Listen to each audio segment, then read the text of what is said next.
In a small, quiet village nestled among rolling hills and whispering trees, two inseparable friends, Cassie and Gina, walked the well-worn path home. Their hands were calloused from a day of labouring under the unforgiving sun, harvesting crops, running errands, and doing whatever work they could find just to get by. Life had never been easy for them. Born into poverty, they had learned from an early age how to survive on little. But through it all, they had each other. When one was down, the other found a way to lift her up. When the work felt endless and their bodies ached, they shared dreams of a better future, one where hunger and hardship were distant memories. As they trudged home, their stomachs rumbling, they clutched a small bowl of rice, their only meal for the night, bought with the few coins they had earned that day. It wasn't much, but they had learned to make do. The path was lined with tall, swaying grass, and ahead of them stood an old orange tree, its branches heavy with fruit. Beneath its shade sat an elderly woman, her frail body wrapped in tattered cloth. Her sunken cheeks and weary eyes told a story of struggle. "Please, my children," she called out, her voice barely above a whisper. "Do you have any food to spare? I haven't eaten all day." Cassie's steps slowed. She looked at the woman, her heart twisting with compassion. Without hesitation, she set down the heavy sack on her shoulder and knelt beside her. "Of course," she said gently, opening the bowl of rice and offering it to the old woman. Gina, however, hesitated. Hunger gnawed at her, and a pang of guilt settled in her chest. "Cassie," she whispered, pulling at her friend's arm, "if we give her food, there won't be enough for us. We barely have enough as it is." Cassie turned to Gina, her tired eyes soft but resolute. "We'll find a way, Gina. We always do." She smiled, pressing the bowl into the old woman's trembling hands. The woman's eyes glistened with gratitude as she took the food, her fingers shaking as she lifted a bite to her lips. "Bless you, my children," she murmured. Gina sighed, her resistance melting away. She sat beside Cassie and watched as the woman ate, her own hunger momentarily forgotten. They had spent their whole lives scraping by, but in that moment, they were reminded of something more important than their own needs, the simple human act of kindness. "But we can work again later this evening and earn a little more money to buy extra food," Cassie said gently. She glanced at the frail old woman before them. "She's old and weak. Let's give her a small portion of what we have." Gina frowned, clearly reluctant. "Fine," she muttered, handing over some of the food. "But just so you know, it's coming from your share." The old woman's face lit up with gratitude. With trembling hands, she accepted the food and ate slowly, savouring every bite. When she was finished, she reached into a small pouch and pulled out two tiny, worn-looking coins. "Take these," she said, pressing one into each of their palms. "Tonight, place them under your pillows. And remember, use what they bring wisely, for it will not last." Cassie and Gina exchanged puzzled looks, but thanked the woman nonetheless. As they walked away, they kept glancing back, whispering about her strange words. That night, curiosity got the better of them. Though skeptical, they each placed their coins under their pillows before drifting off to sleep. By morning, Cassie woke up feeling an odd stiffness in her neck. When she reached under her pillow, her eyes widened in shock.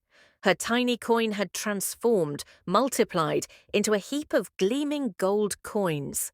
Just as she was staring in disbelief, Gina burst into the room, shouting, "Cassie, my coin, look, it multiplied too."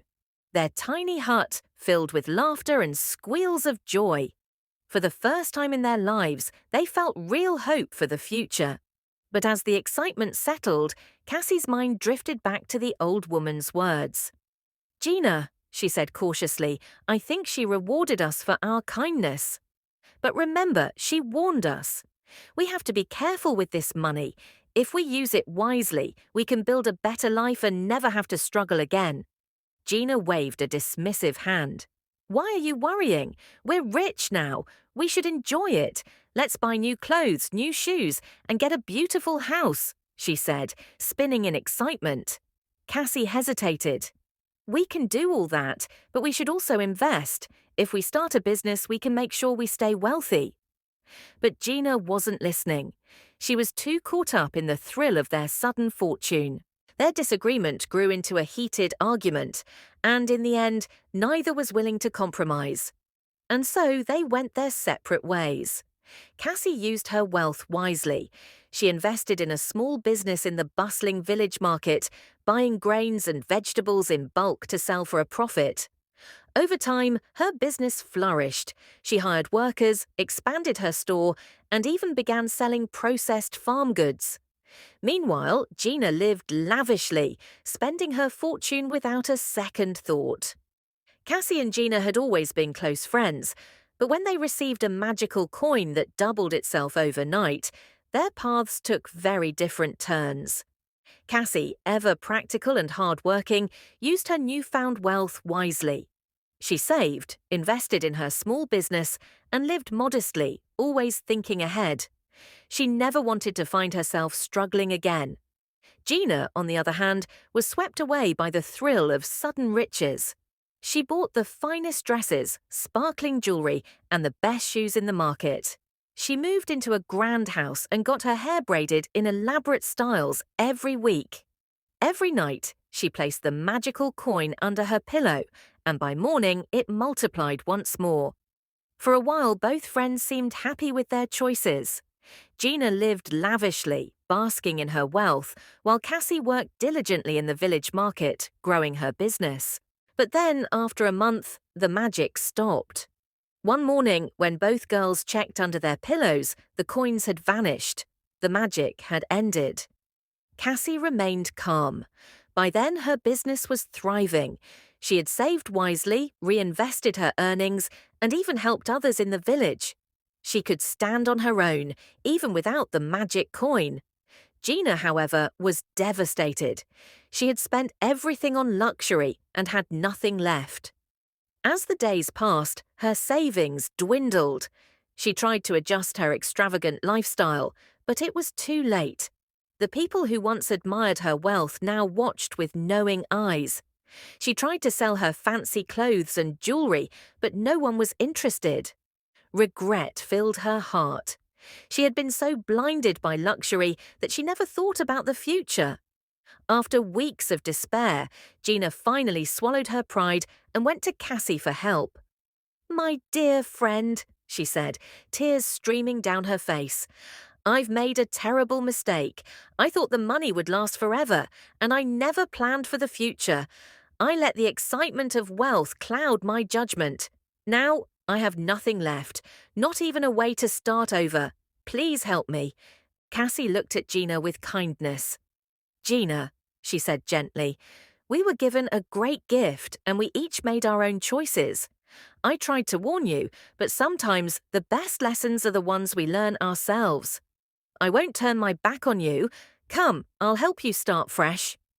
Gina was stunned by her friend's generosity. They embraced tightly, and Cassie offered her a job at her market stall, teaching her how to work hard, manage money, and save for the future. At first it was difficult, but Gina quickly adapted.